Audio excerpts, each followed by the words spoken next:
ਸਾਹਿਬ ਪਾਤਸ਼ਾਹ ਮਹਾਰਾਜ ਜੀ ਦੇ ਮੁਬਾਰਕ ਮੁਕੱਦਸ ਅਸਥਾਨ ਗੁਰਦੁਆਰਾ ਬੰਗਲਾ ਸਾਹਿਬ ਵਿਖੇ ਜੁਗੋ ਜੁਗ ਅਟਲ ਸ਼ਬਦ ਗੁਰੂ ਕਲਯੁਗ ਦੇ ਤਾਰਨਹਾਰ ਸ਼ਬਦ ਅਵਤਾਰ ਸ਼ਬਦ ਗੁਰ ਪੀਰਾ ਸਤਿਗੁਰੂ ਗਿਆਨ ਦੀ ਮੂਰਤ ਗੁਣਾ ਦੇ ਭੰਡਾਰ ਵਾਲੀਏ ਕੁਲ ਆਲਮ ਸਰਵਰੇ ਕਾਇਨਾਤ ਸ਼੍ਰੀ ਗੁਰੂ ਗ੍ਰੰਥ ਸਾਹਿਬ ਪਾਤਸ਼ਾਹ ਮਹਾਰਾਜ ਜੀ ਦੇ ਸਨਮੁਖ ਅੰਮ੍ਰਿਤ ਵੇਲੇ ਤੋਂ ਸਜੇ ਦੀਵਾਨ ਦੀ ਹਾਜ਼ਰੀ ਭਰਦੇ ਹਾਂ। ਜੁੜ ਬੈਠੇ ਗੁਰੂ ਪਿਆਰੇ ਗੁਰੂ ਸਵਾਰੇ ਵਡਭਾਗੀ ਸਤਸੰਗੀ ਜਨੋ, ਰੱਬੀ ਕਲਾਮ ਰੱਬੀ ਬਾਣੀ ਆਸਾ ਕੀ ਵਾਰ ਸ਼ਬਦ ਕੀਰਤਨ ਦਾ ਆਪ ਜੀਆਂ ਨੇ ਗੁਰੂ ਕੇ ਕੀਰਤਨੀਆਂ ਪਾਸੋਂ ਸਰਵਣ ਕਰਕੇ ਆਨੰਦ ਮਾਣਿਆ ਹੈ। ਨਾਲ ਹੀ ਰੋਜ਼ਾਨਾ ਦੀ ਤਰ੍ਹਾਂ ਨਿਯਤ ਸਮੇਂ ਮੁਤਾਬਕ ਚੱਲ ਰਹੀ ਗੁਰ ਸ਼ਬਦ ਬਾਣੀ ਦੀ ਵਿਚਾਰ ਅੱਜ ਦੇ ਗੁਰੂ ਮਹਾਰਾਜ ਜੀ ਦੇ ਵਿਚਾਰ ਅਧੀਨ ਜਿਹੜੇ ਹੁਕਮ ਹਨ ਉਹਨਾਂ ਨੂੰ ਗੁਰੂ ਕੇ ਵਜ਼ੀਰ ਸਾਹਿਬ ਪਾਸੋਂ ਬੜੇ ਪਿਆਰ ਨਾਲ ਸਰਵਣ ਕੀਤਾ ਹੈ। ਆਓ ਜਿੱਥੇ ਗੁਰੂ ਮਹਾਰਾਜ ਨੇ ਬਖਸ਼ਿਸ਼ ਕਰਕੇ ਆਪਣੇ ਦਰਬਾਰ ਵਿੱਚ ਜੁੜਨ ਦਾ ਸੁਭਾਗ ਦਿੱਤਾ, ਰੱਬੀ ਬਾਣੀ ਨੂੰ ਸਰਵਣ ਕਰਨ ਦਾ ਇੱਕ ਜੀਵਨ ਅੰਦਰ ਬੇਸ਼ੁਮਾਰ ਕੀਮਤੀ ਸਮਾਂ ਰਹਿਮਤ ਕਰਕੇ ਬਖਸ਼ਿਆ ਹੈ, ਕਿਉਂਕਿ ਇਹ ਸਾਡਾ ਕਿਸੇ ਦਾ ਆਪਣਾ ਜ਼ੋਰ ਨਹੀਂ। ਹਜ਼ੂਰ ਦੀ ਅੰਮ੍ਰਿਤ ਬਾਣੀ ਦਾ ਫੈਸਲਾ ਹੈ। ਪਾਤਸ਼ਾਹ ਕਹਿੰਦੇ ਜਾਕੈ ਮਸਤਕ ਕਰਮ ਪ੍ਰਭ ਪਾਏ, ਸਾਧ ਸ਼ਰਨ ਨਾਨਕ ਤੇ ਆਏ। ਫਿਰ ਗੁਰੂ ਦਰਬਾਰ ਵਿੱਚ ਹਾਜ਼ਰ ਹੋ ਕੇ ਸਤਸੰਗਤ ਵਿੱਚ ਜੁੜ ਕੇ ਜਪਣ ਦਾ ਸਿਮਰਨ ਦਾ ਸੁਣਨ ਦਾ ਜਿਹੜਾ ਇਹ ਸਮਾਂ ਹੈ ਇਹ ਵੀ ਕਰਤੇ ਦੀ ਬਰਕਤ ਨਾਲ ਹੈ। ਰੋਜ਼ ਪੜ੍ਹਦੇ ਹਾਂ ਆਪ ਜਪਾਏ ਜਪੈ ਸੋ ਨਾਉ, ਆਪ ਗਾਵਾਏ ਸੋ ਹਰ ਗੁਣ ਗਾਵੋ। ਸੋ ਗੁਰੂ ਮਹਾਰਾਜ ਹੋਰ ਰਹਿਮਤ ਕਰਨ, ਜਿਹੜਾ ਆਪਾਂ ਗਾਇਆ ਹੈ ਜੋ ਸੁਣਿਆ ਹੈ ਉਸ ਨੂੰ ਸਮਝ ਕੇ ਆਪਣੇ ਜੀਵਨ ਵਿੱਚ ਧਾਰਨ ਕਰ ਸਕੀਏ। ਸੋ ਸ਼ਬਦ ਵਿਚਾਰ ਨਾਲ ਜੁੜਨ ਦਾ ਯਤਨ ਕਰਨਾ ਗੁਰੂ ਪਿਤਾ ਦੇ ਚਰਨਾਂ ਵਿੱਚ ਅਰਜ਼ੋਈ ਬੇਨਤੀ ਕਰਦੇ ਹਾਂ ਵੀ ਮਾਲਕ ਜੀ ਕਿਰਪਾ ਕਰੋ, ਸਾਨੂੰ ਵੀ ਉਹ ਮਤ ਬਖਸ਼ਿਸ਼ ਕਰੋ ਕਿ ਆਪ ਜੀ ਦੇ ਹੁਕਮਾਂ ਦੀ ਸੋਝੀ ਪ੍ਰਾਪਤ ਹੋਵੇ ਤੇ ਆਪਣੇ ਜੀਵਨ ਵਿੱਚ ਇਹਨਾਂ ਨੂੰ ਆਪਾਂ ਧਾਰਨ ਕਰ ਸਕੀਏ। ਐਸੀ ਅਰਦਾਸ ਬੇਨਤੀ ਜੋਦੜੀ ਕਰਦੇ ਹਾਂ। ਲਗਾਓ ਗੁਰੂ ਚਰਨਾਂ ਵਿੱਚ ਹਾਜ਼ਰੀ, ਦਿਓ ਅਸੀਸ ਗੁਰੂ ਫਤਿਹ ਦੀ ਪ੍ਰਵਾਨਗੀ ਬਖਸ਼ੋ, ਕੋਈ ਰਸਨਾ ਵਾਂਝੀ ਨਾ ਰਵੇ। ਬੁਲਾਓ ਫਤਿਹ। ਵਾਹਿਗੁਰੂ ਜੀ ਕਾ ਖਾਲਸਾ ਵਾਹਿਗੁਰੂ ਜੀ ਕੀ ਫਤਿਹ। ਅੱਜ ਦਾ ਇਹ ਪਾਵਨ ਹੁਕਮ ਜੋ ਰਾਗ ਗੌੜੀ ਵਿੱਚ ਹੈ, ਸ਼੍ਰੀ ਗੁਰੂ ਗ੍ਰੰਥ ਸਾਹਿਬ ਜੀ ਦੇ ਮੁਬਾਰਕ ਅੰਕ 204 ਉੱਤੇ ਸ਼ੁਭਾਇਮਾਨ ਹੈ। ਸਤਿਗੁਰਾਂ ਨੇ ਬਖਸ਼ਿਸ਼ ਕੀਤੀ ਹੈ ਜੀ। ਗੁਰੂ ਕੀ ਰਹਿਮਤ ਨਾਲ ਜੁੜੀਏ ਬਚਨ ਹਨ। ਗੌੜੀ ਰਾਗ ਹੈ ਮਹੱਲਾ ਪੰਜਵਾਂ। ਸ਼ਹੀਦਾਂ ਦੇ ਸਰਤਾਜ ਬਾਣੀ ਕੇ ਬੋਹਿਤ ਸ਼ਾਂਤੀ ਦੀ ਮੂਰਤ ਸਤਿਗੁਰੂ ਸ਼੍ਰੀ ਗੁਰੂ ਅਰਜੁਨ ਦੇ ਪਿਤਾ ਮਹਾਰਾਜ ਜੀ ਦੇ ਮੁਬਾਰਕ ਮੁਖਾਰ ਬਿੰਦ ਚੋਂ ਉਚਾਰਨ ਹੋਇਆ ਇਹ ਬਚਨ ਹੈ। ਸਤਿਗੁਰੂ ਪਹਿਲੇ ਬੰਦ ਵਿੱਚ ਹੀ ਰਹਾਉ ਦੇ ਰਾਹੀਂ ਜੋ ਉਪਦੇਸ਼ ਕਰ ਰਹੇ ਹਨ। ਹਰ ਪੇਖਨ ਕੋ ਸਿਮਰਤ ਮਨ ਮੇਰਾ, ਮੇਰਾ ਜਿਹੜਾ ਮਨ ਹੈ ਉਹ ਹਰੀ ਵਾਹਿਗੁਰੂ ਦੇ ਦੀਦਾਰ ਵਾਸਤੇ ਦਰਸ਼ਨਾਂ ਦੀ ਤੜਫ ਰੱਖਦੇ ਹਾਂ, ਦਰਸ਼ਨ ਕਰਨ ਵਾਸਤੇ ਤੜਫਦਾ ਹੈ ਤੇ ਆਪ ਜੀ ਨੂੰ ਸਿਮਰਦਾ ਹੈ। ਭਾਵ ਮਨ ਅੰਦਰ ਜਿਹੜੀ ਆਸ ਹੈ ਉਹ ਦਰਸ਼ਨਾਂ ਦੀ ਹੈ ਤੇ ਦਰਸ਼ਨ ਦੀ ਆਸ ਰੱਖਦਿਆਂ ਹੋਇਆਂ ਵਾਹਿਗੁਰੂ ਤੈਨੂੰ ਯਾਦ ਕੀਤਾ ਜਾ ਰਿਹਾ ਹੈ। ਦਰਸ਼ਨ ਸ਼ਬਦ ਗੁਰੂ ਗ੍ਰੰਥ ਸਾਹਿਬ ਜੀ ਵਿੱਚ ਬਹੁਤ ਵਾਰੀ ਹੈ। ਜਿੱਥੇ ਖਟ ਦਰਸ਼ਨ ਕਰਕੇ ਜਿੱਥੇ ਆਏਗਾ ਉੱਥੇ ਇਹ ਸ਼ਾਸਤਰਾਂ ਵਾਸਤੇ ਹੈ। ਜਿੱਥੇ ਦਰਸ਼ਨ ਲਈ ਸ਼ਬਦ ਹੈ, ਦਰਸ਼ਨ ਦਾ ਦੋ ਰੂਪਾਂ ਵਿੱਚ ਆਪਾਂ ਵਿਚਾਰ ਕਰਦੇ ਹਾਂ, ਪੱਖ ਲੈਂਦੇ ਹਾਂ। ਇੱਕ ਹੈ ਅੰਦਰੂਨੀ ਪੱਖ, ਇੱਕ ਹੈ ਬਾਹਰਮੁਖੀ ਦੀਦਾਰ। ਜੋ ਕੁਝ ਦਿਖਾਈ ਦੇ ਰਿਹਾ ਹੈ, ਇੱਕ ਇਸ ਦੇ ਦਰਸ਼ਨ ਨੇ ਜਿਹੜੇ ਓਪਰੀ ਅੱਖਾਂ ਨਾਲ ਹੁੰਦੇ ਹੈ, ਇੱਕ ਦਰਸ਼ਨ ਨੇ ਜਿਹੜੇ ਅੰਦਰੂਨੀ ਗਿਆਨ ਦੇ ਰਾਹੀਂ ਹੋਣਗੇ, ਅਨੁਭਵੀ ਦਰਸ਼ਨ ਨੇ। ਭਾਈ ਕਾਨ ਸਿੰਘ ਜੀ ਨਾਭਾ ਜੀ ਨੇ ਦਰਸ਼ਨ ਬਾਰੇ ਮਹਾਨ ਕੋਸ਼ ਵੀ ਜਿਹੜਾ ਜ਼ਿਕਰ ਕੀਤਾ, ਉਹ 4 ਤਰ੍ਹਾਂ ਦੇ ਦਰਸ਼ਨਾਂ ਦਾ ਹਵਾਲਾ ਦਿੰਦੇ ਹੈ। ਉਹ ਕਹਿੰਦੇ ਨੇ ਇੱਕ ਦਰਸ਼ਨ ਨੇ ਮਨੁੱਖ ਦੇ, ਜਦੋਂ ਉਸ ਦੇ ਅੰਦਰ ਇੱਕ ਭਾਵ ਜਾਗਦਾ ਮੈਂ ਕਿਸੇ ਨੂੰ ਮਿਲਣਾ, ਤੇ ਉਹ ਸਰਵਣ ਕਰਦਾ ਉਸ ਦੇ ਬੋਲ। ਪਹਿਲੇ ਦਰਸ਼ਨ ਨੇ ਸਰਵਣ ਦਰਸ਼ਨ, ਦੂਸਰੇ ਦਰਸ਼ਨ ਨੇ ਚਿੱਤਰ ਦਰਸ਼ਨ, ਕੋਈ ਆਕਾਰ, ਕੋਈ ਆਕ੍ਰਿਤੀ, ਕੋਈ ਮੂਰਤ, ਕੋਈ ਚਿੱਤਰਣ ਦੇਖਦਾ ਹੈ, ਉਸ ਦੇ ਦਰਸ਼ਨ ਕਰਦਾ ਹੈ। ਤੀਸਰੇ ਦਰਸ਼ਨ ਨੇ ਸੁਪਨ ਦਰਸ਼ਨ, ਜਿਹੜੇ ਕਿ ਸੁਪਨੇ ਵਿੱਚ ਦੀਦਾਰ ਹੁੰਦੇ ਹੈ। ਇਹਨਾਂ ਸਾਰਿਆਂ ਦੀ ਅਗਰ ਆਪਾਂ ਗੱਲ ਕਰੀਏ, ਦੇਖੋ ਸਰਵਣ ਦਰਸ਼ਨ ਹੈ, ਅਗਰ ਉਸ ਨੂੰ ਪਕੜਿਆ ਨਾ ਜਾਵੇ ਉਹ ਵੀ ਸਮਾਂ ਪਾ ਕੇ ਭੁੱਲ ਜਾਂਦਾ ਹੈ। ਜਿਹੜੇ ਚਿੱਤਰ ਦਰਸ਼ਨ ਨੇ ਉਹ ਵੀ ਜਦੋਂ ਤੱਕ ਆਕ੍ਰਿਤੀ ਸਾਹਮਣੇ ਹੈ ਉਦੋਂ ਤੱਕ ਦੀਦਾਰ ਕਰਦਾ, ਮੁੜ ਕੇ ਉਹ ਵੀ ਭੁੱਲ ਜਾਣਗੇ। ਤੀਸਰੀ ਤਰ੍ਹਾਂ ਦੀ ਅਗਰ ਗੱਲ ਕਰਦੇ ਹਾਂ ਸੁਪਨ ਦਰਸ਼ਨ, ਸੁਪਨਾ ਤੇ ਹੈ ਹੀ ਝੂਠਾ ਹੈ, ਥੋੜੀ ਦੇਰ ਦੀ ਨੀਂਦ ਹੈ, ਸੁਪਨਾ ਆਇਆ ਤੇ ਉਹ ਦੀਦਾਰ ਹੋਏ, ਉਸ ਤੋਂ ਬਾਅਦ ਉਹ ਫਿਰ ਵਿਸਰ ਜਾਂਦੇ ਹੈ। ਤੇ ਚੌਥੇ ਦਰਸ਼ਨ ਨੇ ਪ੍ਰਤੱਖ ਦਰਸ਼ਨ, ਜੋ ਮਹਾਨ ਕੋਸ਼ ਵਿੱਚ ਉਹਨਾਂ ਨੇ ਹਵਾਲੇ ਦਿੱਤੇ ਹੈ। ਉਹ ਕਹਿੰਦੇ ਚੌਥੇ ਦਰਸ਼ਨ ਨੇ ਪ੍ਰਤੱਖ, ਆਪਣੇ ਪਿਆਰੇ ਦੇ ਪ੍ਰਤੱਖ ਦੀਦਾਰ ਕਰਨੇ, ਉਸ ਦੇ ਨੇੜੇ ਪਹੁੰਚ ਜਾਣਾ, ਉਸ ਨੂੰ ਮਿਲਣਾ। ਤੇ ਜਿਹੜੇ ਅੰਦਰੂਨੀ ਦਰਸ਼ਨ ਤੇ ਬਾਹਰਮੁਖੀ ਦਰਸ਼ਨ ਨੇ, ਇਹ ਵੀ ਇਸੇ ਵਿਸ਼ੇ ਦੀ ਪ੍ਰੋੜਤਾ ਹੈ ਕਿ ਜਦੋਂ ਬਾਹਰਲੇ ਦੀਦਾਰ ਦੀ ਆਪਾਂ ਗੱਲ ਕਰਦੇ ਹਾਂ ਕਿ ਜੀ ਤੁਸੀਂ ਸਾਨੂੰ ਬੜੇ ਚਿਰ ਬਾਅਦ ਮਿਲੇ ਹੋ, ਆਪਾਂ ਬਾਹਰਲੇ ਦੀਦਾਰ ਕੀਤੇ, ਥੋੜੀ ਦੇਰ ਬਾਅਦ ਬੰਦਾ ਫੇਰ ਵਿਛੜ ਗਿਆ, ਉਹ ਪਦਾਰਥ ਵਿਸਰ ਗਿਆ। ਤੇ ਇਹ ਗੁਰੂ ਸਾਹਿਬ ਨੇ ਆਪ ਕਿਹਾ, ਇਹ ਬਾਹਰਲੇ ਦਰਸ਼ਨ ਸਦੀਵ ਹੋਂਦ ਵਾਲੇ ਨਹੀਂ, ਬਾਹਰਲੇ ਦਰਸ਼ਨ ਸਦੀਵ ਹੋਂਦ ਵਾਲੇ ਨਹੀਂ ਹਨ। ਇਸੇ ਕਰਕੇ ਹਜ਼ੂਰ ਨੇ ਗੁਰਬਾਣੀ ਵਿੱਚ ਜ਼ਿਕਰ ਕੀਤਾ ਹੈ, ਬੰਦੇ ਚਸ਼ਮ ਦੀਦੰਗ ਫਨਾਏ। ਚਸ਼ਮ ਦੀਦੰਗ, ਦੀਦ ਹੁੰਦਾ ਹੈ ਅੱਖਾਂ, ਦੀਦੇ, ਚਸ਼ਮ ਕਰਨਾ ਹੁੰਦਾ ਦੇਖਣਾ, ਚਸ਼ਮ ਦਾ ਮਤਲਬ ਹੈ ਦੇਖਣਾ। ਤੇ ਹਜ਼ੂਰ ਕਹਿੰਦੇ ਜੋ ਇਹਨਾਂ ਦੀਦਿਆਂ ਨਾਲ, ਅੱਖਾਂ ਨਾਲ ਤੂੰ ਦੇਖਦਾ ਹੈ, ਅਸਲ ਵਿੱਚ ਦਿਸਦਾ ਹੋਇਆ ਜੋ ਕੁਝ ਵੀ ਹੈ ਇਹ ਫਨਾ ਹੋ ਜਾਣ ਵਾਲਾ ਹੈ, ਕਿਉਂਕਿ ਜਗ ਰਚਨਾ ਸਭ ਝੂਠ ਹੈ।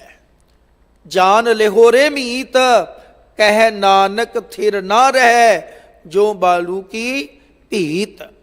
ਸੋ ਬਾਹਰਮੁਖੀ ਦਰਸ਼ਨ ਉਦੋਂ ਤੱਕ ਗੁਰੂ ਸਾਹਿਬਾਨ ਦੇ ਕੀਤੇ ਜਦੋਂ ਤੱਕ ਸਰੀਰ ਵਿੱਚ ਗੁਰੂ ਜੋਤ ਪ੍ਰਗਟ ਸੀ। ਇਤਿਹਾਸਕ ਹਵਾਲੇ ਵੀ ਨੇ, ਕਿਉਂਕਿ ਇੱਥੇ ਬਚਨ ਆਇਆ ਹਰ ਪੇਖਨ ਕੋ ਸਿਮਰਤ ਮਨ ਮੇਰਾ। ਸਾਡਾ ਸਵਾਲ ਖੜਾ ਹੋਏਗਾ, ਅਸੀਂ ਕਿਵੇਂ ਦੇਖਣੇ ਆ, ਅਸੀਂ ਕਿਵੇਂ ਪੇਖਣਾ ਹੈ, ਅਸੀਂ ਕਿਵੇਂ ਦੀਦਾਰ ਕਰਨੇ ਹੈ, ਕਿਉਂਕਿ ਗੁਰੂ ਤੇ ਜੋਤ ਰੂਪ ਹੈ, ਗੁਰੂ ਤੇ ਗਿਆਨ ਰੂਪ ਹੈ।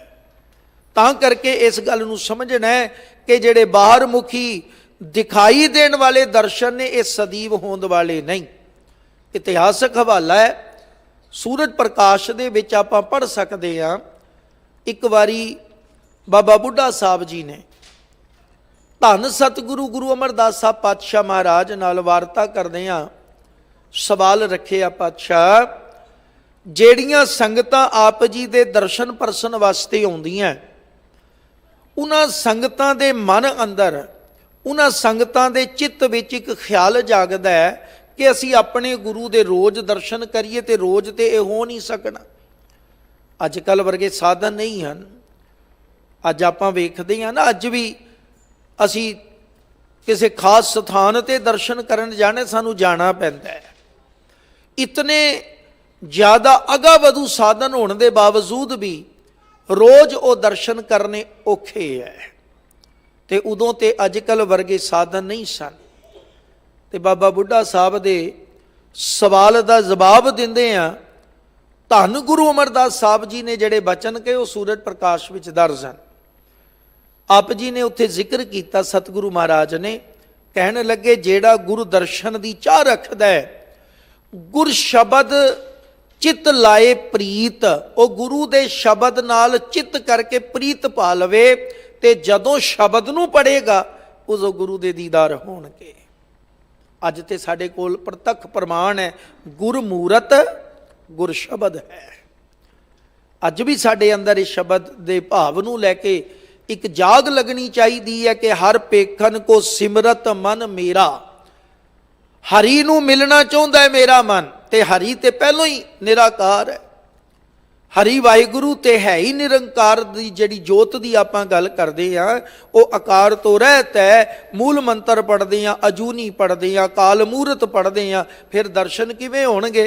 ये गुरु ने दर्शाउणा है। साडा गुरु भी ज्ञान है, ते निरंकार दी जिहड़ी होंद है, ताकत है, वो गुरु दे ज्ञान दी बरकत सदका सानू उस दे अनुभव विच गुरु ने लैके जाना है। फिर यही सवाल जदों धन गुरु तेग बहादुर साहब सच्चे पातशाह महाराज बाबा मक्खण शाह लुबाणा बाबा बकाले विखे जांदा है, उन्होंने जाके सतगुरु धन गुरु तेग बहादुर पातशाह महाराज जी दे दर्शन किए। ते जदों ऊंचे थां ते चढ़ के, छत ते चढ़ के ऊंची ऊंची आवाज देनी शुरू की, गुरु लाधो रे, गुरु लाधो रे। उस वेले गुरु लाधो रे दा होका देना कि शरीर करके धन गुरु तेग बहादुर साहब नूं देख के समझ आ गई सी? नहीं। 22 मंजीदार मंजियां ला के बाहर बैठे है, सारे गुरु कुल गुरु परिवार विचों ने, गुरु वंश विचों ने, गुरु कुल विचों ने, ते सबना नूं मत्था भी टेकी जांदा है, वो दमड़े भी रखी जांदे है, ते सारे असीसां भी देई जांदे है। उन्होंने ते उच्ची आवाज़ नहीं दिती गुरु लाधो रे।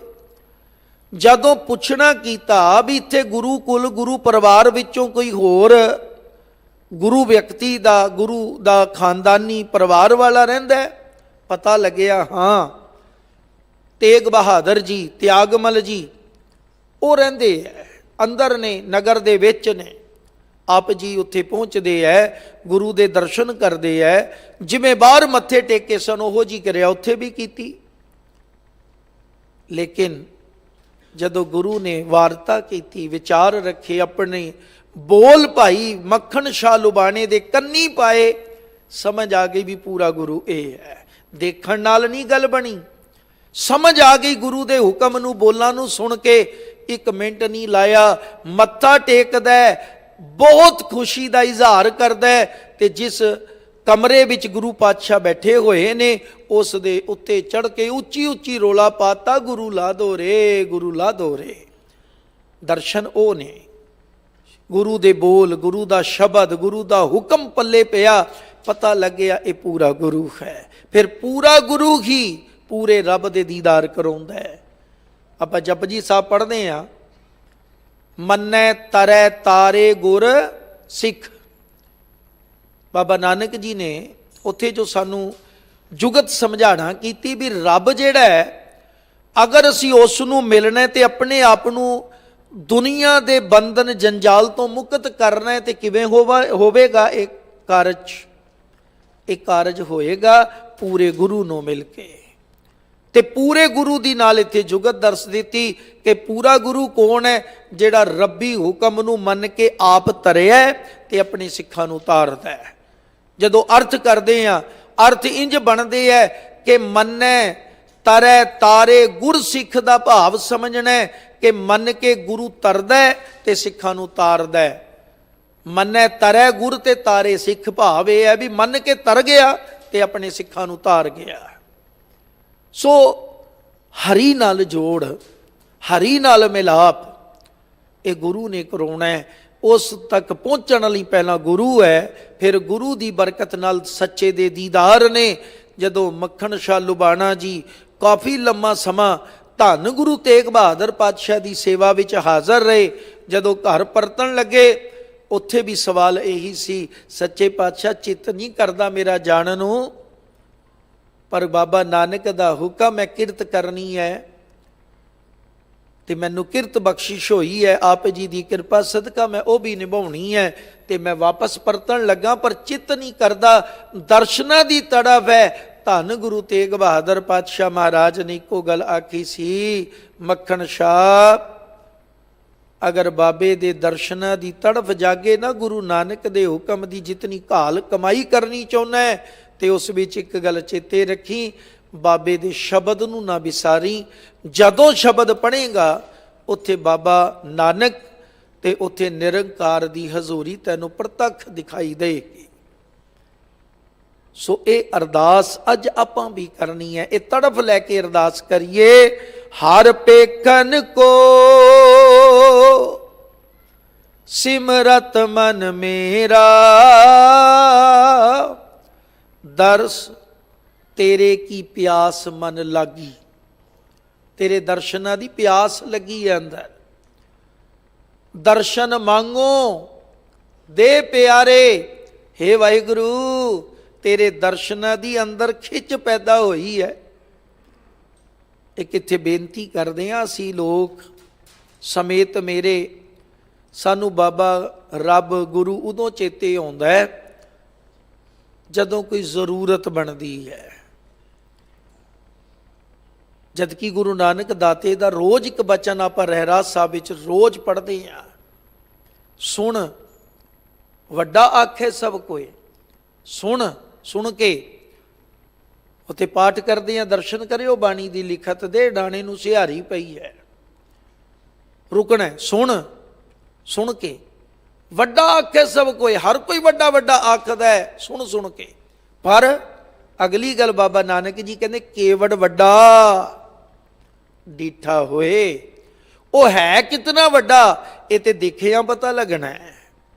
ਤੇ ਦਰਸ਼ਨ ਬਾਹਰਲੇ ਪ੍ਰਵਾਨ ਕੋਈ ਨਹੀਂ, ਬਾਹਰਲੇ ਦਰਸ਼ਨਾਂ ਦੀ ਕਪਣੀ ਪਾਇਆ, ਆਪਣਾ ਇੱਕ ਉਸ ਦਾ ਇੱਕ ਪੌੜੀ ਹੈ, ਚੜ ਗਏ ਆ ਇੱਕ, ਲੇਕਿਨ ਮੁਕਾਮ ਜਿਹੜਾ ਸਿਖਰ ਤੇ ਜਾਣਾ ਹੈ ਉਹ ਹੈ ਗੁਰੂ ਦੇ ਗਿਆਨ ਨੂੰ ਕਮਾ ਕੇ ਨਿਰੰਕਾਰ ਨੂੰ ਜ਼ਰਰੇ ਜ਼ਰਰੇ ਵਿੱਚ ਮਹਿਸੂਸ ਕਰਨਾ।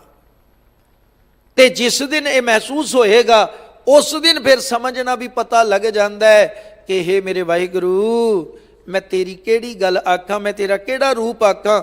ਆ ਹੁਣੇ ਗੁਰੂ ਕੇ ਕੀਰਤਨੀਆਂ ਨੇ ਅਖੀਰ ਵਿੱਚ ਪੌੜੀ ਗਾਇਨ ਕੀਤੀ ਕਿ ਵੱਡੇ ਕੀਆਂ ਵਡਿਆਈਆਂ ਕਿਛ ਕਹਿਣ ਨਾ ਜਾਏ, ਸੋ ਕਰਤਾ ਕਾਦਰ ਕਰੀਮ ਦੇ ਜੀਆਂ ਰਿਜਕ ਸੰਭਾਏ। ਸਭ ਕੁਝ ਦੇ ਰਿਹਾ ਹੈ, ਕੀੜਿਆਂ ਨੂੰ ਵੀ ਦਿੰਦਾ ਹੈ, ਹਾਥੀ ਨੂੰ ਵੀ ਦਿੰਦਾ ਹੈ, ਪਾਣੀ 'ਚ ਵੀ ਜੀਵ ਨੇ ਉਹਨਾਂ ਨੂੰ ਵੀ ਦਿੰਦਾ ਹੈ, ਧਰਤੀ ਤੇ ਜੀਵ ਨੇ ਉਹਨਾਂ ਨੂੰ ਵੀ ਦੇਈ ਜਾਂਦਾ। ਆਨੰਦ ਸਾਹਿਬ ਨਿਤਨੇਮ ਵਿੱਚ ਆਪਾਂ ਸਰਵਣ ਕਰਦੇ ਹਾਂ, ਪਾਠ ਕਰਦੇ ਹਾਂ ਕਿ ਮਾਤਾ ਕੇ ਉਦਰ ਮੈਂ ਪ੍ਰਤਪਾਲ ਕਰੇ, ਸੋ ਕਿਉਂ ਮਨੋ ਵਿਸਾਰੀ ਹੈ। ਮਨੋ ਕਿਉਂ ਵਿਸਾਰੀ ਹੈ, ਏਵੜ ਦਾਤਾ ਜੇ ਅਗਨ ਮੈਂ ਆਹਰ ਪਹੁੰਚਾਵੇ। ਐਸਾ ਸਮਰੱਥ, ਜਦੋਂ ਉਸ ਦੇ ਗੁਣ ਸਮਝ ਆ ਗਏ, ਜਦੋਂ ਉਸ ਮਾਲਕ ਦੀ ਵਡਿਆਈ ਸਮਝ ਆ ਗਈ, ਫਿਰ ਨਜ਼ਰ ਆਉਂਦਾ ਵੀ ਉਹ ਤੇ ਹੈ ਹੀ ਬੇਅੰਤ ਹੈ। ਫਿਰ ਉਸ ਦੀ ਇਬਾਦਤ ਵਿੱਚ ਸਾਡਾ ਮਨ ਜੁੜੇਗਾ। ਜਿਹੜੇ ਬੋਲ ਅੱਜ ਧੰਨ ਗੁਰੂ ਅਰਜਨ ਸਾਹਿਬ ਮਹਾਰਾਜ ਕਹਿੰਦੇ ਨੇ ਕਿ ਹਰ ਪੇਖਨ ਕੋ ਸਿਮਰਤ ਮਨ ਮੇਰਾ, ਆਸ ਪਿਆਸੀ ਚਿਤਵੋਂ ਦਿਨ ਰਹਿਣੀ ਹੈ, ਕੋਈ ਸੰਤ ਮਿਲਾਵੇ ਨੇਰਾ ਰਹਾਉ। ਨੇਰਾ ਦਾ ਅਰਥ ਹੈ ਨੇੜੇ, ਸੰਤ ਦਾ ਅਰਥ ਹੈ ਗੁਰੂ। ਮੈਂ ਦਰਸ਼ਨਾਂ ਦੀ ਆਸ ਲੈ ਕੇ, ਦਰਸ਼ਨਾਂ ਦੀ ਪਿਆਸ ਲੈ ਕੇ ਦਿਨ ਰਾਤ ਚਿਤਵਦੀਆਂ, ਲੋਚਦੀਆਂ, ਮੰਗ ਕਰਦੀਆਂ। ਤੇ ਉਹ ਮੰਗ ਪਤਾ ਕਿਹੋ ਜੀ ਹੈ, ਉਹ ਵੀ ਬਚਨ ਆਪਾਂ ਗੁਰਬਾਣੀ ਵਿੱਚ ਪੜ੍ਹਦੇ ਹਾਂ, ਕੋਈ ਆਣ ਮਿਲਾਵੇ ਮੇਰਾ ਪ੍ਰੀਤਮ ਪਿਆਰਾ, ਹੂੰ ਤਿਸ ਪੈ ਆਪ ਵਿਚਾਈ। ਕਿਸ ਲਈ? ਦਰਸ਼ਨ ਹਰ ਦੇਖਣ ਕੈ ਤਾਈ। ਉਸ ਵਾਹਿਗੁਰੂ ਦੇ ਦਰਸ਼ਨ ਕਰਨ ਖਾਤਰ, ਉਸ ਵਾਹਿਗੁਰੂ ਦੇ ਦੀਦਾਰ ਪਰਛਣ ਵਾਸਤੇ, ਉਸ ਵਾਹਿਗੁਰੂ ਨੂੰ ਮਹਿਸੂਸ ਕਰਨ ਵਾਸਤੇ, ਕਿਉਂਕਿ ਉਹ ਅਕਾਲ ਮੂਰਤ ਹੈ, ਉਹ ਆਕਾਰ ਵਿੱਚ ਨਹੀਂ ਹੈ, ਉਹ ਕਿਸੇ ਜੂਨ ਵਿੱਚ ਨਹੀਂ ਆਇਆ। ਇਸ ਕਰਕੇ ਫਿਰ ਜਦੋਂ ਇਹ ਅਰਦਾਸ ਕੀਤੀ ਤੇ ਮੇਰੇ ਮਾਲਕ ਨੇ ਕਿਰਪਾ ਕੀਤੀ, ਗੁਰੂ ਮਿਲਾਇਆ, ਗੁਰੂ ਦੀ ਬਰਕਤ ਨਾਲ ਇਹ ਗਿਆਨ ਪ੍ਰਾਪਤ ਹੋ ਗਿਆ। ਸਭ ਮੈਂ ਜੋਤ ਜੋਤ ਹੈ ਸੋਏ, ਤਿਸ ਦੈ ਚਾਨਣ सब मैं चानन होए, गुर साखी जोत प्रगट होए। गुरु की कृपा, गुरु की सिक्ख्या, गुरु का उपदेश ये गल प्रगट करता मनुख के अंदर कि अकाल पुरख वाहिगुरु सबना विच मौजूद है। सब है घट राम बोले, रामा बोले, राम बिना को बोले रे। फिर समझ आ जाती है, पढ़ते आप सारे ही हाँ, चीटी ते कुंचर अस्थूला, सब पर कृपा दृष्ट कर फूला। फिर दर्शन की गल है, ऊहां तो जाइए जो ईहां ना होए। ये गल्लां गुरु ने समझाउणियां सानू। ये गल बाणी दे राही, गुरु दे उपदेश दे राही पता लगनी है। थान थान अंतर सब नहीं जाई, फिर ते अवस्था बनेगी जिहड़ा हुक्म आप बहुत वारी गुरु का सुनते हैं कि जह जह पेखो तह हजूर, दूर कतू ना जाई। फिर जो शह दिखाई दे रही है, सच्चे पातशाह निर्गुण भी तू है, सरगुण भी तू है। हाँ, इस गल की समझ आ जाती है कि तेरे तो बिना ये शह चल नहीं सकती। इस करके इस दे विच अदृष्ट रूप तुसी आप बैठे हो, जिसनों रोज सोहला साहब विच पढ़ते हैं, सहस तव नैन नन नैन है तोहे को, सहस मूरत नना एक तो ही। हे सच्चे पातशाह सारिया अखां तेरियां ने। अदृष्ट होए जदों निर्गुण होया तो कुछ भी तेरा नहीं। सरगुण निर्गुण निरंकार सुन समाधि आप, तू सरगुण भी है, तू निर्गुण भी है। फिर समझ आई है जलथल मैयल पूरेया, स्वामी सिरजनहार, अनिक भांत होए पसरिया, नानक एक अंकार। ते दर्शन का भाव ही गुरु प्यारिओ यह हुंदा है कि उसकी होंद नूं महसूस करना। और जदों उसका एहसास होएगा, जदों उसके दर्शन, उसकी होंद, उसके वजूद बरकत की सोझी होवेगी, फिर बंदा कदे भी माड़ा नहीं करता, क्योंकि उसनूं गुरबाणी ने, गुरु के शब्द ने, गुरु के ज्ञान ने इस गल की प्रेरणा बख्श देनी है। ਜਿਹੜੇ बोल ਆਪਾਂ बाबा फरीद साहब दे पढ़ते हैं, धन गुरु अर्जन साहब जी की रचना है, धन सतगुरु गुरु तेग बहादुर पातशाह जी के भी बचन ने, काहे रे बन खोजन जाई, सरब निवासी सदा अलेपा तो ही संग समाई। खाली ऐसा नहीं कि गुरुद्वारा साहब की बाउंडरी आ गई, आप बंगला साहब चले हाँ, अंदर आए, पार्किंग विच गड्डी पार्क की, तो जदों जोड़े जमा कर ले फिर सिर भी कज लेने, निंदा चुगली भी बंद कर छड्डदे आ, चलो जी हुण गुरुद्वारा आ गया। क्यों? इस बाउंडरी विच ही बाबा है। बाबे नानक ने इसे तो बाहर कढ़िया सी।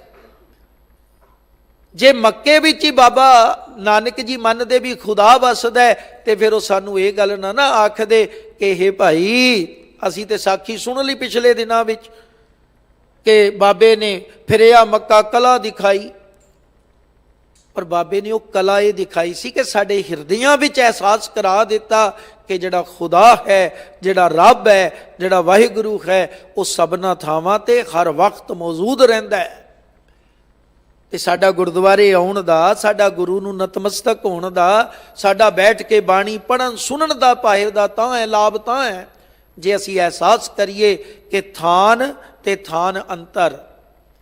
भई बंगला साहब अंदर आ, बड़ी शांति नाल, बाहर निकले ओही निंदा चुगली माड़ा चंगा, कोई गुरु का रब का भै नहीं रहिंदा। उस तो बाहर जाके फिर जदों किते नेड़े जाते हैं, रकाबगंज साहब पहुँच गए, चुप कर जो जी फिर करांगे दोबारा। असी तो ये सोचिया भी इन्हां थावां ते बाबा है, रब है, गुरु है। नहीं, जिस गुरु नूं मत्था टेकदे पए आ उस गुरु का हुक्म है थान ते थान अंतर। स्पष्ट है, ਜਿਹੜੇ खास थान ने, स्थान ने, ते थान अंतर इन्हां दे विचकार भी वो आप ही बैठा होया है। जलथल मैयल पूरे का क्या मतलब? यही है ना। ताही गुरु तेग बहादुर बापू जी ने बचन कहे, काहे रे बन खोजन जाई। लोगों ने कहा जंगलों च बैठो समाधि लाओ, उत्थे सौखा मिलता है। ते पातशाह कहते ने नहीं, सरब निवासी सदा अलेपा तो ही संग समाई। ਉਹ ਸਰਬ ਨਿਵਾਸੀ ਹੈ, ਸਦਾ ਨਿਰਲੇਪ ਹੈ ਪਦਾਰਥਾਂ ਤੋਂ, ਮੋਹ ਮਾਇਆ ਤੋਂ, ਤੇ ਤੇਰੇ ਨਾਲ ਸਮਾਇਆ ਵਸਿਆ ਹੋਇਆ ਹੈ। ਫਿਰ ਸਵਾਲ ਕੀਤਾ, ਸੱਚੇ ਪਾਤਸ਼ਾਹ ਦਿਖਾਈ ਨਹੀਂ ਦਿੰਦਾ? ਤੇ ਗੁਰੂ ਪਿਤਾ ਨੇ ਇੱਕ ਬੜੀ ਪਿਆਰੀ ਉਦਾਹਰਣ ਦਿੱਤੀ ਹੈ, ਬਹੁਤ ਸੋਹਣੀ ਉਦਾਹਰਣ ਹੈ। ਆ ਫੁੱਲਾਂ ਦੀ ਉਦਾਹਰਣ ਦਿੱਤੀ ਪਾਤਸ਼ਾਹ ਨੇ, ਕਹਿੰਦੇ ਪੂਪ ਮਦ ਜੋ ਬਾਸ ਬਸਤ ਹੈ। ਫੁੱਲ ਦੇ ਵਿੱਚ ਸੁਗੰਧੀ ਹੈ। ਕੋਈ ਦੱਸ ਸਕਦਾ ਵੀ ਗੁਲਾਬ ਦੇ ਫੁੱਲ ਦੀ ਸੁਗੰਧੀ ਦਾ ਰੰਗ ਕੈਸਾ ਹੈ? ਗੈਂਦੇ ਦੇ ਫੁੱਲ ਵਿੱਚ ਕੀ ਹੈ? ਕਮਲ ਦੇ ਫੁੱਲ ਵਿੱਚ ਰੰਗ ਕੈਸਾ ਹੈ ਸੁਗੰਧੀ ਦਾ? ਨਹੀਂ। ਸੁਗੰਧੀ ਨੂੰ ਦੇਖਿਆ ਨਹੀਂ ਜਾਂਦਾ, ਸੁਗੰਧੀ ਨੂੰ ਮਹਿਸੂਸ ਕੀਤਾ ਜਾਂਦਾ ਹੈ। ਤੇ ਸਤਿਗੁਰੂ ਨੇ ਸਮਝਾਇਆ, ਪੂਪ ਮਦ ਜੋ ਬਾਸ ਬਸਤ ਹੈ, ਮੁਕਰ ਮਾਹੇ ਜੈਸੇ ਛਾਈ। ਸ਼ੀਸ਼ੇ ਵਿੱਚ ਪਰਛਾਵਾਂ ਪਕੜਿਆ ਨਹੀਂ ਜਾਂਦਾ। ਤੈਸੇ ਹੀ ਹਰ ਬਸੈ ਨਿਰੰਤਰ, ਘਟ ਹੀ ਖੋਜੋ ਭਾਈ। ਇਹ ਜਿਹੜੀ ਦਰਸ਼ਨ ਦੀ ਤੜਫ ਹੈ ਨਾ, ਕਿ ਮੈਂ ਦੇਖਣਾ ਚਾਹੁੰਦਾ ਪ੍ਰੀਤਮ ਨੂੰ, ਤੇ ਗੁਰੂ ਨੇ ਇਹ ਭੇਦ ਦਿੱਤਾ। ਤੇ ਸਤਿਗੁਰੂ ਕਹਿੰਦੇ ਨੇ, ਮੈਨੂੰ ਵੀ ਕੋਈ ਐਸਾ ਗੁਰੂ ਸੰਤ ਮਿਲੇ, ਮੈਂ ਵੀ ਉਸ ਦੇ ਗਿਆਨ ਦੀ ਬਰਕਤ, ਉਸ ਦੇ ਹੁਕਮ ਦੀ ਕਮਾਈ ਕਰਕੇ ਉਸ ਪ੍ਰੀਤਮ ਦੇ ਦੀਦਾਰ ਪਾਵਾਂ। ਹੁਣ ਸਾਡੇ ਲਈ ਤੇ ਬੜਾ ਹੀ ਸੌਖਾ ਹੋ ਗਿਆ, ਇਤਨੀ ਬਾਣੀ ਹੈ, ਇਤਨੇ ਸਾਰੇ ਗਿਆਨ ਦਾ ਭੰਡਾਰ ਹੈ, ਅਖੰਡ ਪਾਠ ਵੀ ਬੜੇ ਹੋ ਰਹੇ ਹੈ, ਗਿਣਤੀ ਕਰਕੇ ਆਪਾਂ ਵੀ ਬੜੇ ਸੁਖਮਨੀ ਸਾਹਿਬ ਦੇ ਪਾਠ ਕਰਦੇ ਹਾਂ, ਪੰਜ ਕਰ ਰਹੇ ਹਾਂ, ਜਪਜੀ ਸਾਹਿਬ ਦੇ 11 ਪਾਠ ਕਰਦੇ ਹਾਂ। ਪਰ 11 ਪਾਠ ਕਰਨ ਵਾਲੇ ਨੂੰ ਪੁੱਛੋ, ਭਲਿਆ ਨਿਰਭਉ ਕੀ ਹੁੰਦਾ ਹੈ? ਰੱਬ ਦੇ ਵਿੱਚ ਗੁਣ ਹੈ ਨਿਰਭਉ, ਰੱਬ ਦੇ ਵਿੱਚ ਗੁਣ ਹੈ ਨਿਰਵੈਰ। ਲੇਕਿਨ ਸਾਡੇ ਵਿੱਚ ਨਾ ਨਿਰਵੈਰਤਾ ਆਈ, ਨਾ ਨਿਡਰਤਾ ਪੈਦਾ ਹੋਈ, ਤੇ ਇਸ ਦਾ ਮਤਲਬ ਅਸੀਂ ਅਜੇ ਦੇਖਿਆ ਨਹੀਂ। ਗੁਰੂ ਇਹ ਭੇਦ ਦਿੰਦਾ ਵੀ ਜੋ ਰੱਬ ਜੀ ਦੇ ਗੁਣ ਨੇ ਜਦੋਂ ਤੈਨੂੰ ਸਮਝ ਆਣਗੇ, ਫਿਰ ਬੜਾ ਸੌਖਾ ਹੋ ਜਾਏਗਾ ਉਸ ਨੂੰ ਦੇਖਣਾ। ਇੱਕੋ ਜੀ ਸਾਂਝ ਹੋਏਗੀ ਗੁਣਾਂ ਦੀ, ਤੇ ਆਪਸ ਵਿੱਚ ਤੇਰਾ ਤਾਲਮੇਲ ਬਣ ਜਾਏਗਾ। ਤਾਂ ਕਰਕੇ ਹੈ, ਆਸ ਪਿਆਸੀ ਚਿਤਵੋਂ ਦਿਨ ਰਹਿਣੀ, ਹੈ ਕੋਈ ਸੰਤ ਮਿਲਾਵੇ ਨੇਰਾ। ਨੇਰਾ ਦਾ ਅਰਥ ਨੇੜੇ ਕੋਈ ਮਿਲਾ ਦੇਵੇ। ਤੇ ਮਿਲਾਏਗਾ ਕੌਣ? ਗੁਰੂ। ਬਾਬਾ ਫਰੀਦ ਸਾਹਿਬ ਦੀ ਗੱਲ ਕਰੇ ਅਸਾਂ, ਉਹਨਾਂ ਨੇ ਵੀ ਕਿਹਾ, ਫਰੀਦਾ ਜੰਗਲ ਜੰਗਲ ਕਿਆ ਭਵੈ, ਵਨ ਕੰਡਾ ਮੋੜੇ, ਵਸੀ ਰੱਬ ਹਿਆਲੀ ਹੈ, ਜੰਗਲ ਕਿਆ ਢੂੰਡੇ। ਰੱਬ ਤੇ ਤੇਰੇ ਅੰਦਰ ਵਸਦਾ ਹੈ, ਤੂੰ ਜੰਗਲਾਂ 'ਚ ਕਿੱਥੇ ਲੱਭਦਾ ਫਿਰਦਾ? ਇਹ ਭੇਦ ਗੁਰੂ ਦੇ ਰਿਹਾ ਹੈ। ਇਹ ਹੈ ਗੁਰੂ ਦਾ ਗਿਆਨ, ਇਹ ਹੈ ਗੁਰੂ ਮਹਾਰਾਜ ਜੀ ਦੀ ਜੁਗਤ। ਤੇ ਧੰਨ ਗੁਰੂ ਤੇਗ ਬਹਾਦਰ ਪਾਤਸ਼ਾਹ ਜੀ ਨੇ ਭਾਈ ਮੱਖਣ ਸ਼ਾਹ ਨੂੰ ਇਹੀ ਉਪਦੇਸ਼ ਦੇ ਕੇ ਤੋਰਿਆ ਕਿ ਬਾਬੇ ਨਾਨਕ ਦੇ ਕਲਾਮ ਨੂੰ ਪੜ੍ਹਨਾ ਸ਼ੁਰੂ ਕਰੋ, ਗੁਰੂ ਨਾਨਕ ਦੇ ਗਿਆਨ ਨੂੰ ਪੜ੍ਹੋ, ਅੰਮ੍ਰਿਤ ਬਾਣੀ ਨੂੰ ਪੜ੍ਹੋ, ਜਿਸ ਦੀ ਬਰਕਤ ਨਾਲ ਰੱਬ ਤੇ ਗੁਰੂ ਸਦਾ ਤੈਨੂੰ ਅੰਗ ਸੰਗ ਨਜ਼ਰ ਆਏਗਾ। ਅਗਲੇ ਬੰਦ ਵਿੱਚ ਫਿਰ ਕਿਰਪਾ ਕਰਦੇ, ਕਹਿੰਦੇ ਜਿਹੜੇ ਗੁਰੂ ਦੀ ਕਿਰਪਾ ਨਾਲ ਮੈਨੂੰ ਮੇਰੇ ਪ੍ਰੀਤਮ ਦੀ ਸਮਝ ਆਈ, ਉਸ ਦੇ ਦੀਦਾਰ ਪਰਸਣ ਜੋਗ ਮੈਂ ਬਣਿਆ, ਸੇਵਾ ਕਰੂੰ ਦਾਸ ਦਾਸਨ ਕੀ, ਅਨਿਕ ਭਾਤ ਤਿਸ ਕਰੂੰ ਨਿਹੋਰਾ। ਸੇਵਾ ਕਰੂੰ, ਮੈਂ ਗੁਰੂ ਦੀ ਨਹੀਂ, ਮੈਂ ਮਾਲਕ ਪ੍ਰੀਤਮ ਦੀ ਨਹੀਂ, ਉਸ ਦੇ ਦਾਸਾਂ ਦੀ ਵੀ ਸੇਵਾ ਵਿੱਚ ਜੁੜ ਜਾਵਾਂ। ਕਿਉਂਕਿ ਮੇਰੇ ਹਰ ਪ੍ਰੀਤਮ ਕੀ ਕੋਈ ਬਾਤ ਸੁਣਾਵੇ, ਸੋ ਭਾਈ ਸੋ ਮੇਰਾ ਵੀਰ। ਕਿੱਡਾ ਪਿਆਰਾ ਰਿਸ਼ਤਾ ਹੈ। ਕੋਈ ਮੇਰੇ ਪ੍ਰੀਤਮ ਦੀ ਗੱਲ ਕਰੇ, ਮੰਗ ਖਿਮਾ ਕਰਿਓ, ਮੈਂ ਮਾਫੀ ਮੰਗ ਕੇ ਅਰਜ਼ ਕਰਨ ਲੱਗਾ, ਕਿਉਂਕਿ ਸਾਡੇ ਵਿੱਚ ਅੱਜ ਗੁਰੂ ਦੇ ਸੱਚੇ ਹੁਕਮ ਨੂੰ ਸੁਣਨ ਦਾ ਮਾਦਾ ਨਹੀਂ ਰਿਹਾ। ਬਾਬਾ ਨਾਨਕ ਜੀ ਮੱਕੇ ਵਿੱਚ ਉਪਦੇਸ਼ ਕਰਦੇ ਆ, ਬਾਬਾ ਨਾਨਕ ਜੀ ਹਰਿਦੁਆਰ ਉਪਦੇਸ਼ ਕਰਦੇ ਆ, ਬਾਬਾ ਨਾਨਕ ਜੀ ਜਗਨਨਾਥਪੁਰੀ ਉਪਦੇਸ਼ ਕਰਦੇ ਆ, ਬਾਬਾ ਨਾਨਕ ਜੀ ਕੁਰੂਕਸ਼ੇਤਰ ਉਪਦੇਸ਼ ਕਰਦੇ ਆ। ਧਾਰਮਿਕ ਸਥਾਨਾਂ ਦੀ ਗੱਲ ਕਰੀਏ, ਸਤਿਗੁਰੂ ਬਾਬਾ ਨਾਨਕ ਜੀ ਸੁਮੇਰ ਤੇ ਜਾ ਕੇ ਸਿੱਧਾਂ ਦੀ ਪੂਰੀ ਜੁੰਡਲੀ ਨੂੰ ਮੰਡਲੀ ਨੂੰ ਉਪਦੇਸ਼ ਕਰਦੇ ਆ, ਜਗਾ ਦਿੰਦੇ ਆ, ਤਰਕ ਕਰਦੇ ਆ। ਪਰ ਜੇ ਅੱਜ ਦੇਖਿਆ ਜਾਵੇ ਵੀ ਪੁੱਛੋ ਬਾਬਾ ਨਾਨਕ ਜੀ, ਅਸੀਂ ਆਪ ਜੀ ਨੂੰ ਸੁਣਨ ਵਾਸਤੇ ਆਏ ਹਾਂ, ਤੇ ਮਾਫੀ ਮੈਂ ਤਾਂ ਮੰਗੀ ਹੈ ਵੀ ਅਗਰ ਅੱਜ ਬਾਬਾ ਨਾਨਕ ਨੂੰ ਅਸੀਂ ਬੋਲਣ ਨਹੀਂ ਦਿੰਦੇ ਤੇ ਗੁਰੂ ਘਰ ਵਿੱਚ ਹੀ ਨਹੀਂ ਬੋਲਣ ਦਿੰਦੇ। ਸਤਿਗੁਰੂ ਗੁਰੂ ਨਾਨਕ ਦਾ ਸੱਚਾ ਗਿਆਨ ਕਿਤੇ ਤੁਸੀਂ ਬੋਲੋ, ਕੋਈ ਭਾਈ ਸਾਹਿਬ ਹੀ ਬੋਲ ਜਾਣ। ਵੈਸੇ ਮੰਗ ਕੀ ਹੈ ਰੋਜ਼ ਸਾਡੀ ਸਮੇਤ ਮੇਰੇ? ਅਸੀਂ ਹੁਣ ਅਰਦਾਸ ਹੋਵੇਗੀ, ਕੀ ਮੰਗਾਂਗੇ? ਸਹੀ ਪਿਆਰੇ ਮੇਲ ਜਿੰਨਾ ਮਿਲਿਆ ਤੇਰਾ ਨਾਮ ਚਿਤ ਆਵੈ, ਇੱਕ ਅੰਮ੍ਰਿਤਧਾਰੀ ਗੁਰਸਿੱਖ ਨਿਤਨੇਮੀ ਗੁਰਸਿੱਖ ਕਿਤੇ ਸਵਾਲ ਪਾ ਲਵੇ, ਗੁਰੂ ਪਿਆਰਿਓ ਤੁਸੀਂ ਅੰਮ੍ਰਿਤ ਨਹੀਂ ਛਕਿਆ? ਗੁਰਦੁਆਰੇ ਤੇ ਰੋਜ਼ ਸਵੇਰੇ ਦਰਸ਼ਨ ਹੁੰਦੇ ਹੈ, ਅੰਮ੍ਰਿਤ ਛਕੋ। ਤੇ 2 ਦਿਨ ਸੁਣਾਂਗੇ, ਤੀਜੇ ਦਿਨ ਉਸ ਤੋਂ ਦੂਰ ਹਟ ਕੇ ਆਖਾਂਗੇ ਇਹ ਬੰਦਾ ਜਦੋਂ ਮਿਲਦਾ ਅੰਮ੍ਰਿਤ ਦੀ ਗੱਲ ਕਰੀ ਜਾਂਦਾ। ਤੇ ਫਿਰ ਮੰਗ ਕਿਉਂ ਕਰਦਾ? ਜੇ ਕੋਈ ਗੁਰੂ ਪਿਆਰਾ ਗੁਰੂ ਨੇ ਮਿਲਾ ਦਿੱਤਾ ਹੈ, ਕੋਈ ਸਵਾਲ ਪਾ ਲਵੇ, ਭਾਈ ਸਾਹਿਬ ਬੱਚੇ ਬੜੇ ਸੋਹਣੇ ਤੁਹਾਡੇ ਗੁਰਦੁਆਰੇ ਆਉਂਦੇ ਹੈ ਪਰ ਇਹਨਾਂ ਨੂੰ ਜਪਜੀ ਪੜ੍ਹਨਾ ਸਿਖਾਇਆ ਹੈ? ਸਵਾਲ ਕਰਿਓ ਕਿਤੇ। ਅਸੀਂ ਤੇ ਰੋਜ਼ ਦੇ ਭੋਗੀ ਆ ਨਾ, ਅਸੀਂ ਕਿਸੇ ਨੂੰ ਆਖ ਦੀ ਅਸੀਂ ਕਿਹੜਾ ਬੱਚਾ ਭਾਈ ਬਣਾਉਣਾ ਜੀ? ਘਰ ਵਿੱਚ ਪ੍ਰਕਾਸ਼ ਰੱਖਿਆ, ਪਾਠ ਕਿਸੇ ਨੂੰ ਨਹੀਂ ਕਰਨਾ ਆਉਂਦਾ, ਗ੍ਰੰਥੀ ਸਾਹਿਬ ਜਾਂਦੇ ਆ, ਉਹ ਪਾਠ ਕਰਦੇ ਆ, ਪ੍ਰਕਾਸ਼ ਕਰਕੇ ਆ ਜਾਂਦੇ। ਫਿਰ ਇਹ ਫੈਸ਼ਨ ਥੋੜ੍ਹੀ ਹੈ ਵੀ ਗੁਰੂ ਮਹਾਰਾਜ ਜੀ ਦਾ ਪ੍ਰਕਾਸ਼ ਘਰੇ ਹੈ ਤੇ ਅਸੀਂ ਮਾਣ ਕਰੀਏ। ਨਹੀਂ ਜੀ, ਸਾਡੇ ਘਰੇ ਰੋਜ਼ ਪਾਠ ਹੁੰਦਾ। ਉਹ ਪਿਆਰਿਓ, ਗੁਰੂ ਨਾਲ ਗੱਲਾਂ ਕਰਾਂਗੇ, ਗੁਰੂ ਨੂੰ ਮਿਲਾਂਗੇ ਤੇ ਇਹ ਸੋਝੀ ਪ੍ਰਾਪਤ ਹੋਵੇਗੀ ਕਿ ਮੇਰਾ ਸਤਿਗੁਰੂ ਹੁਕਮ ਕੀ ਕਰਦਾ ਹੈ, ਸੇਵਾ ਕਰੋ ਦਾਸ ਦਾਸਨ ਕੀ, ਅਨਿਕ ਭਾਂਤ ਤਿਸ ਕਰੋ ਨਿਹੋਰਾ।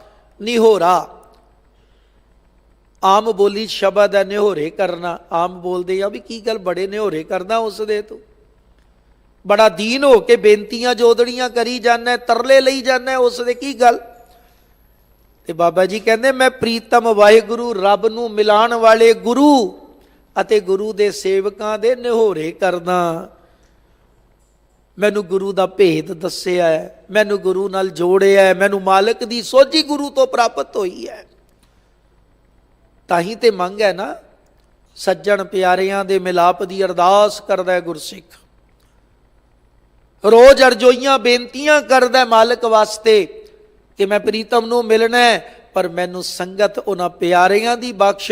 ਤੇ ਗੁਰੂ ਨੇ ਉਹ ਗਿਆਨ ਬਖਸ਼ਿਸ਼ ਕੀਤਾ। ਗੁਰੂ ਪਿਆਰਿਓ, ਉਸ ਗਿਆਨ ਵਿੱਚ ਮਾਲਕ ਜੀ ਸਮਝਾਉਂਦੇ ਹੈ, ਹੁਕਮ ਕਰਦੇ ਹੈ। ਬਾਬਾ ਕਬੀਰ ਨੂੰ ਪੁੱਛੋ, ਕਬੀਰ ਸੰਗਤ ਕਰੀਏ ਸਾਧਕੀ, ਕਬੀਰ ਸਾਧੂ ਕੀ ਸੰਗਤ ਰਹੋ, ਕਿਉਂਕਿ ਉੱਥੇ ਚਰਚਾ ਹੁੰਦੀ ਹੈ, ਉੱਥੇ ਗੁਰੂ ਦੀ ਵਾਰਤਾ ਹੁੰਦੀ ਹੈ। ਤੇ ਬਾਬਾ ਕਬੀਰ ਸਾਹਿਬ ਆਪਣੇ ਸ਼ਲੋਕਾਂ ਵਿੱਚ ਇੱਥੋਂ ਤੱਕ ਉਪਦੇਸ਼ ਕਰਦੇ ਹੈ, ਕਹਿੰਦੇ ਸਾਕਤ ਦੀ ਮਾਂ ਦੀ ਸੰਗਤ ਵੀ ਮਾੜੀ ਹੈ ਤੇ ਸੰਤ ਪੁਰਸ਼ ਦੇ ਘਰ ਵਿੱਚ ਆਸ਼ਰਮ ਵਿੱਚ ਰਹਿਣ ਵਾਲਾ ਤੇ ਕੁੱਤਾ ਵੀ ਤਰ ਜਾਂਦਾ ਹੈ। ਉੱਥੇ ਚਰਚਾ ਹੁੰਦੀ ਹੈ, ਉੱਥੇ ਵਿਚਾਰਾਂ ਹੁੰਦੀਆਂ, ਉੱਥੇ ਰੱਬ ਦੀ ਉਸਤਤ ਹੁੰਦੀ ਹੈ, ਉੱਥੇ ਸਿਫਤੋ ਸਲਾਹ ਕੀਤੀ ਜਾਂਦੀ ਹੈ। ਇਸ ਲਈ ਇਹ ਮੰਗ ਹੈ ਮੈਂ ਐਸੇ ਗੁਰਮੁਖਾਂ ਦੀ ਸੰਗਤ ਕਰਾਂ, ਮੈਂ ਉਹਨਾਂ ਦੀ ਸੇਵਾ ਕਰਾਂ, ਮੈਂ ਉਹਨਾਂ ਪਿਆਰਿਆਂ ਦੇ ਦਰਸ਼ਨ ਪਰਸਾਂ। ਔਰ ਗੁਰੂ ਨੇ ਇਹ ਆਪ ਵੀ ਕਰਕੇ ਦਿਖਾਇਆ ਹੈ। ਮੈਂ ਇੱਕ ਬੇਨਤੀ ਕਰਦੇ ਹਾਂ ਗੁਰੂ ਕੀਆਂ ਸੰਗਤਾਂ ਵਾਸਤੇ, ਸਤਿਗੁਰੂ ਗੁਰੂ ਅਰਜਨ ਸਾਹਿਬ ਮਹਾਰਾਜ ਆਪ ਉਹਨਾਂ ਦੇ ਜੋੜਿਆਂ ਵਿੱਚ ਖੜੇ ਹੁੰਦੇ ਰਹੇ ਹੈ। ਸਤਿਗੁਰੂ ਆਪ ਮੂੰਹ ਵਲੇਟ ਕੇ ਪੱਖਾ ਤੱਕ ਝੱਲਣ ਵਾਸਤੇ ਇਤਿਹਾਸ ਦੇ ਕਈ ਹਵਾਲੇ ਮਿਲਦੇ ਹੈ ਕਿ ਸੰਗਤ ਵਿੱਚ ਆ ਜਾਂਦੇ ਸਨ। ਗੁਰਮੁਖਾਂ ਦੀ ਸੰਗਤ, ਗੁਰਮੁਖਾਂ ਦੀ ਸੇਵਾ, ਇਹ ਰੱਬ ਦੇ ਮਿਲਾਪ ਦੀ ਪੌੜੀ ਹੈ। ਫਿਰ ਅੱਗੇ ਬਚਨ ਦੇਖੋ ਕਰਦੇ ਹੈ, ਤੁਲਾ ਧਾਰ ਤੋਲੇ ਸੁਖ ਸਗਲੇ, ਬਿਨ ਹਰ ਦਰਸ ਸਭੋ ਹੀ ਥੋਰਾ। ਬੜਾ ਭਾਵਪੂਰਕ ਬਚਨ ਦੇਖੋ। ਹਜ਼ੂਰ ਕਹਿੰਦੇ ਤੁਲਾ ਦਾ ਅਰਥ ਹੁੰਦਾ ਤੱਕੜੀ। ਮੈਂ ਤੱਕੜੀ ਵਿੱਚ ਰੱਖ ਕੇ ਦੁਨੀਆ ਦੇ ਸਾਰੇ ਸੁੱਖ ਤੋਲ ਕੇ ਵੇਖ ਲਏ। ਤੁਲਾ ਧਾਰ ਤੋਲੇ ਸੁਖ ਸਗਲੇ, ਸਗਲੇ ਸਾਰੇ, ਮੈਂ ਸਾਰੇ ਸੁੱਖਾਂ ਨੂੰ ਤੋਲ ਕੇ ਵੇਖਿਆ ਤੇ ਉਹਨਾਂ ਤੋਲ ਕੇ ਪਤਾ ਕਿਆ ਲੱਗਿਆ? ਦੇਖੋ, ਬਿਨ ਹਰ ਦਰਸ ਸਭੋ ਹੀ ਥੋਰਾ। ਹਰੀ ਵਾਹਿਗੁਰੂ ਜੀ ਦੇ ਦਰਸ਼ਨਾਂ ਤੋਂ ਬਿਨਾ ਉਹਨਾਂ ਦਰਸ਼ਨਾਂ ਦੇ ਬਰਾਬਰ ਕੁਛ ਵੀ ਨਹੀਂ, ਸਭ ਹੋਲਾ ਹੈ, ਥੋੜਾ ਹੈ। ਤੇ ਜਿਹੜਾ ਥੋੜਾ ਹੁੰਦਾ ਹੈ ਉਹ ਪਲੜਾ ਉੱਪਰ ਹੋ ਜਾਂਦਾ ਹੈ, ਹਲਕਾ ਹੈ। इस पक्ष ਨੂੰ विचार के देखना। ਜਦੋਂ ਆਪਾਂ ਸੁਖਮਨੀ ਸਾਹਿਬ ਪੜ੍ਹਦੇ ਹਾਂ, ਉਸ ਸੇਵਕ ਵਾਸਤੇ ਜਿਹੜਾ ਰੱਬ ਨੂੰ ਗੁਰੂ ਨੂੰ ਮਿਲਣਾ ਚਾਹੁੰਦਾ ਹੈ, ਪਾਤਸ਼ਾਹ ਉਪਦੇਸ਼ ਕੀ ਕਰ ਰਹੇ ਹੈ?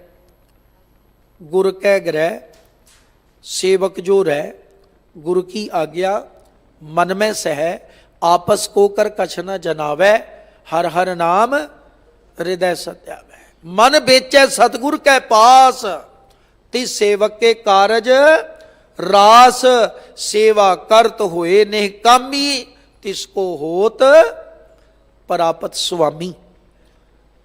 आज्ञा विच चलना, उस दी होंद दा, उस दे दर्शनां दा एहसास होंदा है। कोई मूरत, कोई आकृति नूं गुरु ने प्रवान नहीं कीता कि कोई आखे कि गुरु ने मूरत बना के दिती सिख नूं। वैसे ते खिमा करियो, आपां रोज़ बेनतियां करदे हां, गुरु घर तो अपीलां हुंदियां कि सिख मूर्ति पूजक नहीं है, सिख मूर्ति दा पुजारी नहीं। पर साडियां सारियां दियां गड्डियां विच मूर्तियां ने, साडे घरां विच मूर्तियां ने, फोटोआं ने। ये बड़ा वड्डा इस बार एक बहुत वड्डा कारज दिल्ली सिख गुरुद्वारा प्रबंधक कमेटी ने किया। जदों आ प्रदर्शनी लगी, इत्थे कोई फोटो, कोई कैलेंडर, कोई आकृति गुरुआं दी, 10 गुरु साहिबान दी, वो इत्थे लगान नहीं दिती गई। उसका कारण है, कारण केवल ये रहा है कि जितनियां तुसी बाबा नानक जी की फोटो लै लो, अलग अलग चित्रकारां दियां 10 फोटोआं ने, ते 10 विच बाबा नानक की दिख वक्को वक्री है। कोई जवानी की फोटो नहीं बनाउंदा, बस बुजुर्गी, क्योंकि एक सोच है कि बाबे खबरे बुढ़े ही हुंदे है, बस बाबे खबरे बुजुर्ग ही हुंदे है। नहीं, बाबा नानक जी नूं वेखोगे, साडे ते 9 साल के बच्चे नूं मत्था टेकना नहीं आउंदा, खिमा करियो। साडे 9 साल के बच्चे नूं गुरुद्वारे बैठना नहीं आउंदा भी कथा कीर्तन हो रहा है, पाठ हो रहा है ते शांत होके बैठा। ते बाबा नानक जी ने 9 साल की उम्र विच अपने परिवार, अपने बुजुर्गां, अपने पुरोहित ते पूरी बरादरी दे सामने डट के सवाल जवाब कीते है। 9 साल के बाबे ने, ते बाबा नानक ते 9 साल की उम्र विच भी उपदेश करदा है, ते असीं बाबे नूं बस चिट्टी दाड़ी च दिखा के कहने यही वो बाबा नानक है। आपां भी सारे घर गृहस्थी वाले हाँ, साडा 9 की 19 साल का बच्चा भी कोई गल करे ते बापू बन के आपां की कहने, पुत्तर तू बच्चा है, बच्चों वांगू रहा कर, तू सलाह ना दे। ते कदे सोच के वेख्यो भी गुरु नानक साहब महाराज कितना जबरदस्त उन्होंने तर्क होएगा कि ना पिताजी बोल पाए, ना चाचा जी बोल पाए, ना हरदयाल बोल पाया। उत्थे राय बुलार भी बैठा है, उत्थे चंगे चंगे धनाड़ लोग बैठे है, उत्थे सारी बिरादरी बैठी है। जदों जनेऊ पाण लई बाबे नानक नूं कहा जाता है ते गुरु नानक ने तर्क दिता। बाबा नानक ने ऐसा कमाल का तर्क रखिया कि जे जनेऊ पाया गल बनती है, कि धर्मी होईदा है, ते जिस मां ने जन्म दिता उसनूं जनेऊ क्यों नहीं पाया? जवाब नहीं उन्हां कोल। सो मैं केवल बेनती करन लगा कि साडा मतलब यह है कि अगर असी गुरु ग्रंथ साहब नूं मत्था टेकदे हां, गुरु दे ज्ञान नूं पढ़दे हां, ते बाकी दे कर्म कांडां नूं छड्ड के, दिखावियां नूं छड्ड के, गिणती दे पाठां नूं छड्ड के, मैं फिर शब्द वरतन लगा। देखो, पाठ करो, श्वास श्वास जपना है। गुरु रामदास साहब कह रहे हैं, फिर चढ़े दिवस गुरबाणी गावै।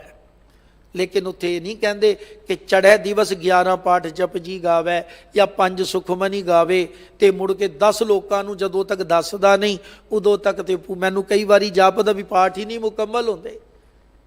असी तो जी 5 सुखमनी पढ़ते हैं जी रोज़। किहड़े मर्यादा च लिखिया भी तू 5 पढ़ने? 10 पढ़, 2 पढ़, 1 कर। 24 अष्टपदियां ने 24 दिनां च ही पढ़ लै, पर घट तो घट प्यारिया गुरु दे हुक्म नूं ते समझ लै। 1 अष्टपदी दा पाठ कर लै, उस दे भाव नाल जुड़ना कर। तेरी जिंदगी विच गुरु ने ते इत्थों तक कहा, एक शब्द मेरे प्राण बसत है, बोड़ जन्म ना आवा। पर यह जिहड़ा बोल है कि मैं तुला धार तोले सुख सगले बिन हर दर्श सबो ही थोरा, सुख तोल के वेखे मेरे मालिक दे, मेरे प्यारे दे, मेरे प्रीतम काल पुरख वाहिगुरु जी दे दर्शन ज्ञान रूप विचार रूप दर्शन दे सामने कुछ भी नहीं तुलिया, टिकिया ही नहीं, सब होला है, सब हल्का है। ते अज सानू ये ज्ञान गुरु तो मिलता है कि आपां गुरु दी बाणी नू कमाईए भाई, अपने आप नू इतना मजबूत करिए। गुरु नानक दे सिखां, गुरु नानक दे हुक्म दे उत्ते चलना सीखना है। उस करते दी बरकत दी सानू प्राप्ति होवेगी। जर्रे जर्रे कण कण विच समाया दिखाई देगा, पर असी उस दे दर्शन नहीं मंगदे, उस दे ज्ञान नू नहीं मंगदे, उस तो सिमरन दी जाचना घट ते पदार्थां दी जाचना ज़्यादा करदे आ। केवल ये ज्ञान लईए इस तो कि रब दे दर्शन गुरु दे ज्ञान दी बरकत नाल ने, ते दुनिया दे जितने मर्जी सुख मिलदे है प्यारिया, ये सुख थोड़े ने, होले ने। अगले बंद विच कहंदे संत प्रसाद गाए गुण सागर। जदों गुरु दी कृपा, संत शब्द दा अर्थ है गुरु, जदों गुरु दी बख्शिश दे नाल मैं उस गुणा दे सागर रब दे गुणा नू गाया। हुण गुणा दा सागर कौन है? अकाल पुरख है। सारे गुण उस विच मौजूद ने। उस तक पहुंचण दा रस्ता सानू गुरु दा ज्ञान बख्शदा है। इस करके गुरु नाल जुड़े संत प्रसाद, गुरु दी कृपा हुई। गाए गुण सागर, गुरु ने क्योंकि हुक्म ही सानू ये कीता है। तुसी सारे बाणी पढ़न वाले सुनन वाले गुरमुख प्यारे बैठे हो। हजूर ने सुनन दी गल ते गायन करन दी गल आखी है, ते जाग दिंदे आ हुक्म कीता है, गुण गावत तेरी उतरस मैल, बिनस जाए होमै बिक फैल। गुण गा तू रब दी वडियाई कर, क्योंकि गुण कह गुणी समा बनिया। तू गुण गा के ही उस गुणी विच अभेद हो सकदा, होर कोई जुगत नहीं है, होर कोई ढंग नहीं। इस करके पातशाह कहते संत प्रसाद गाए गुण सागर, ते जदों गुण गा लए, गुणा नाल साझ बन गई, प्रीत बन गई। जन्म जन्म को जात बहोरा, जिस दे गुण गाए उस मालिक नू तरस आ गया। उस मालिक दा वो कृपा दी नज़र वाला जदों दरवाजा खुलिया ते होया कि कहंदे जन्म जन्म दा जिहड़ा चक्कर बनिया पिया सी, आवागमन बनिया पिया सी, कहंदे इस तो जात बहोरा मेरे मालिक ने मैनू मोड़ लियांदा, मुक्त कर दिता उस सेवक नू जिसने गुण गाए है। मुड़ वो जन्मां च नहीं पैंदा, मुड़ वो आवागमन विच नहीं पैंदा, वो अभेद हो जाता है। इस करके गुण गायन करिए भाई। रोज ही पढ़ते हैं आप कि उस्तत मन में कर निरंकार, कर मन मेरे सद व्यवहार। उस्तत गायन करनी है, गिन के नहीं करनी। उस्तत गायन करनी है, लालच लोभ वस नहीं करनी कि मैं जपजी पढ़ा 40 दिन आवा, हे सच्चे पातशाह मैनू ये सुख मिल जान। मेरे दाते ने तो कहा भाई तू गायन करी जा, रब ने तेनू किसी का मुथाज ही नहीं रखना। बहुत वड्डी बरकत है। शब्द आप कीर्तन विच सुनते हैं मालिक दे, उस्तत दे गाए हुए बोल ने, बड़े प्यारे बोल ने दाते दे। कहते सभे थोक प्राप्ते जे आवे एक हथ। ते जदों गुण गाए उसने कृपा की, उसकी मेहर की नज़र हो गई, ते उस नज़र विच क्या मिलिया? जा तू मेरे वल है तां क्या मोशंदा। बरकत होवेगी ना। पर असीं ते लिस्ट लैके आने आ, बाबा जी अरदास करियो। मैं पहलों भी कर्ज रखी इसे स्टेज तो आखी सी कि अरदास विच भी गुरु ने बाणी च पता की किया, कहंदे जी की बिरथा होए ਸੋ ਗੁਰ ਪੈ ਅਰਦਾਸ ਕਰ। ਇਹ ਨਹੀਂ ਕਿਹਾ ਗੁਰ ਪੈ ਅਰਦਾਸ ਕਰਾ। ਗੱਲ ਭਾਵੇਂ ਔਖੀ ਲੱਗਦੀ, ਸਾਡਾ ਕਿੱਤਾ ਹੀ ਇਹ ਆ ਵੀ ਅਸੀਂ ਅਰਦਾਸਾਂ ਹੀ ਕਰਨ ਬੈਠੇ ਆ, ਲੇਕਿਨ ਸੱਚ ਇਹ ਹੈ ਕਿ ਜੋ ਦਿਲ ਦੀ ਭਾਵਨਾ ਜਗਿਆਸੂ ਦੀ ਸਿੱਖ ਦੀ ਹੈ, ਉਹ ਸਾਡੀ ਕਦੇ ਵੀ ਨਹੀਂ ਬਣ ਸਕਦੀ। ਇਸ ਕਰਕੇ ਆਪਣੀ ਭਾਵਨਾ ਨੂੰ, ਆਪਣੀ ਬੇਨਤੀ ਨੂੰ ਦੀਨ ਹੋ ਕੇ ਆਪਣੇ ਗੁਰੂ ਅੱਗੇ ਰੱਖੋ ਤੇ ਉਸ ਕੋਲੋਂ ਬਸ ਇੱਕੋ ਮੰਗ ਕਰਿਆ ਕਰੋ, ਪਾਤਸ਼ਾਹ ਸਾਨੂੰ ਬੰਦਗੀ ਦੀ ਦਾਤ ਬਖਸ਼ ਦੇ, ਕਿਉਂਕਿ ਇਹ ਜੀਵਨ ਮਿਲਿਆ ਹੀ ਤੇਰੀ ਬੰਦਗੀ ਲਈ ਹੈ। ਅੱਜ ਦਾ ਇਹ ਬਚਨ ਹੈ ਵੀ ਤੁਲਾ ਧਾਰ ਤੋਲੇ ਸੁਖ ਸਗਲੇ, ਮੈਂ ਸਾਰੇ ਸੁਖ ਤੋਲ ਕੇ ਵੇਖ ਲਏ, ਤੇਰੇ ਦਰਸ਼ਨ ਤੇਰੀ ਬਰਕਤ ਦੇ ਬਰਾਬਰ ਕੋਈ ਵੀ ਨਹੀਂ ਜੇ ਪਹੁੰਚਿਆ। ਸਾਰੇ ਸੁਖ ਹੋਲੇ ਹੈ। ਧੰਨ ਗੁਰੂ ਅਰਜਨ ਸਾਹਿਬ ਜੀ ਦਾ ਬਚਨ ਰੋਜ਼ ਪੜ੍ਹਦੇ ਆ, ਅਬਰ ਕਾਜ ਤੇਰਾ ਕਿਤੈ ਨਾ ਕਾਮ ਮਿਲ ਸਾਧ ਸੰਗਤ ਭਾਜ ਕੇਵਲ ਨਾਮ, ਨਾਮ ਤੁਲ ਕਛ ਅਵਰ ਨਾ ਹੋਏ, ਸੁਖ ਨਾਹੀ ਰੇ ਹਰ ਭਗਤ ਬਿਨਾ, ਜੀਤ ਜਨਮ ਏ ਰਤਨ ਅਮੋਲਕ, ਸਾਧ ਸੰਗਤ ਜਪ ਇਕ ਖਿਨਾ। ਸੁਖ ਨਾਹੀ ਬਹੁਤੈ ਧਨ ਖਾਟੇ, ਸੁਖ ਨਾਹੀ ਪੇਖੈ ਨਿਰਤ ਨਾਟੇ, ਸੁਖ ਨਾਹੀ ਬਹੁ ਦੇਸ ਕਮਾਏ, ਸਰਬ ਸੁਖਾ ਹਰ ਹਰ ਗੁਣ ਗਾਏ। ਇਸ ਕਰਕੇ ਫਿਰ ਕਹਿੰਦੇ ਆ, ਜਦ ਗੁਰੂ ਨੇ ਮੈਨੂੰ ਜੁਗਤ ਦਿੱਤੀ ਗੁਣ ਗਾਇਨ ਕਰਨ ਦੀ, ਸੰਤ ਪ੍ਰਸਾਦ ਗਾਏ ਗੁਣ ਸਾਗਰ, ਜਨਮ ਜਨਮ ਕੋ ਜਾਤ ਬਹੋਰਾ, ਫਿਰ ਜਨਮਾਂ ਜਨਮਾਂਤਰਾਂ ਦਾ ਗੇੜ ਖਤਮ ਹੋ ਗਿਆ, ਆਵਾਗਮਨ ਮਿਟ ਗਿਆ, ਆਨੰਦ ਸੂਖ ਭੇਟਤ ਹਰ ਨਾਨਕ। ਅੱਗੇ ਜਾ ਕੇ ਬਰਕਤ ਕੀ ਹੋਈ, ਜਦੋਂ ਹੇ ਨਾਨਕ ਉਸ ਮਾਲਕ ਨੂੰ ਮਿਲੇ ਜਪ ਕੇ, ਤੇ ਫਿਰ ਦਾਤੇ ਨੇ ਕਿਰਪਾ ਕੀਤੀ, ਆਨੰਦ ਤੇ ਸੁੱਖਾਂ ਦੀ ਦਾਤ ਬਖਸ਼ ਦਿੱਤੀ। ਭੇਟਤ, ਜਦੋਂ ਰੱਬ ਦਾ ਮੇਲ ਹੋ ਗਿਆ, ਤੇ ਰੱਬ ਦਾ ਮੇਲ ਕਿਵੇਂ ਹੈ, ਗੁਣ ਗਾ ਕੇ, ਗੁਰੂ ਦੇ ਹੁਕਮ ਦੁਆਰਾ ਉਸ ਨੂੰ ਦੇਖ ਕੇ, ਉਸ ਨੂੰ ਮਹਿਸੂਸ ਕਰਕੇ। ਫੁੱਲ ਦੀ ਉਦਾਹਰਣ ਆਈ ਸੀ ਕਿ ਜਿਵੇਂ ਸੁਗੰਧੀ ਹੈ, ਇਸੇ ਤਰ੍ਹਾਂ ਰੱਬ ਸਭੈ ਘਟ ਰਾਮ ਬੋਲੇ, ਸਭਨਾ ਵਿੱਚ ਬੈਠਾ ਹੈ। ਬਸ ਉਸ ਨੂੰ ਦੇਖਣਾ ਹੈ, ਉਸ ਨੂੰ ਮਹਿਸੂਸ ਕਰਨਾ ਹੈ। ਔਰ ਜਿਸ ਦਿਨ ਦੇਖ ਲਿਆ, ਤੇ ਬਾਬਾ ਜੀ ਕਹਿੰਦੇ ਹੈ, ਜਦੋਂ ਸਭਨਾ ਵਿੱਚੋਂ ਵਸਦਾ ਦਿਖੇਗਾ, ਸਾਡੇ ਜੀਵਨ 'ਚੋਂ ਬੁਰਾਈਆਂ ਆਪੇ ਹੀ ਖਤਮ ਹੋ ਜਾਣਗੀਆਂ। ਨਿਕਟ ਬੁੱਝੈ ਸੋ ਬੁਰਾ ਕਿਉਂ ਕਰੇ, ਉਹ ਮਾੜਾ ਕਦੇ ਵੀ ਨਹੀਂ ਕਰੇਗਾ ਜਿਸ ਨੂੰ ਪਤਾ ਹੈ ਕਿ ਮੇਰਾ ਪ੍ਰੀਤਮ ਦੇਖ ਰਿਹਾ ਹੈ, ਅੱਗੋਂ ਦੇਖੈ ਪਿੱਛੋਂ ਦੇਖੈ, ਤੁਝ ਤੇ ਕਹਾਂ ਛਪਾਵੈ।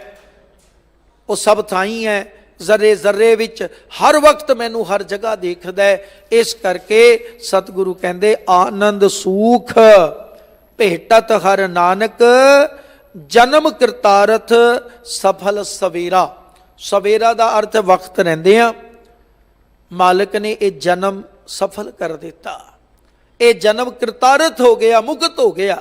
ਜਿਸ ਕਾਰਜ ਲਈ ਆਏ ਸਾਂ ਉਹ ਕਾਰਜ ਮਿਲ ਗਿਆ।